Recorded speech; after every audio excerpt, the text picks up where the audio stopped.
Assalamualaikum warahmatullahi wabarakatuh. Nama saya Ananda Julia Agustina, jurusan Sistem Informasi semester 5, STMIK Pranata Indonesia Pondok Gede. Saya ingin menjelaskan inventory barang tugas dari Project 2. Yang saya ingin bahas yaitu pengertian program, Microsoft Visual Basic, unsur tentang pemrograman visual, desain pemrograman. Pengertian program adalah susunan instruksi dalam bahasa komputer yang disusun logis dan kompak untuk menyelesaikan satu kegiatan atau tahapan kegiatan.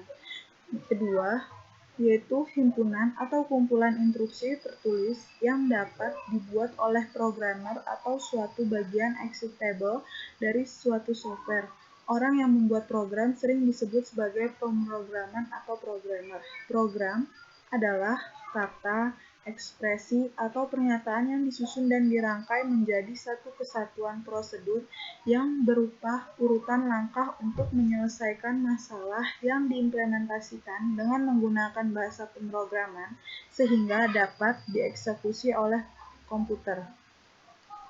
Microsoft Visual Basic atau yang disebut dengan VB merupakan sebuah bahasa pemrograman yang menawarkan Integrated Development Environment atau yang disebut IDE visual untuk membuat program perangkat lunak berbasis sistem operasi Microsoft Windows dengan menggunakan model pemrograman. Unsur tentang pemrograman visual yaitu ada HIPPO. HIPPO itu merupakan metodologi yang dikembangkan dan didukung oleh IBM. HIPPO itu alat dokumentasi program yang banyak digunakan sebagai alat desain dan teknik dokumentasi dalam siklus pengembangan sistem yang berbasis pada fungsi. Yaitu tiap-tiap modul di dalam sistem digambarkan oleh fungsi utamanya. HIPPO dapat digunakan sebagai alat pengembangan sistem dan teknik dokumentasi program dan penggunaannya mempunyai beberapa sasaran. Lalu flowchart. Flowchart merupakan penggambaran secara grafis dari langkah-langkah dan urut-urutan prosedur dari suatu program.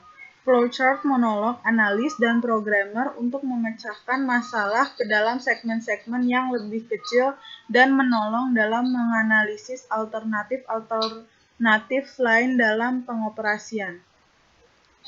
Yang ketiga itu normalisasi. Normalisasi itu suatu proses pengelompokan elemen data ke dalam tabel yang menyatakan hubungan antar entitas sehingga terwujud satu bentuk yang memudahkan adanya perubahan dengan dampak terkecil. Ini desain program Visual Basic saya, yaitu menu utama ada master data, transaksi, laporan, dan keluar. Ini contoh input data master dan input data transaksi. Terima kasih, begitu saja yang saya sampaikan. Mohon maaf apabila ada kekurangan. Wabillahi taufiq wal hidayah. Wassalamualaikum warahmatullahi wabarakatuh.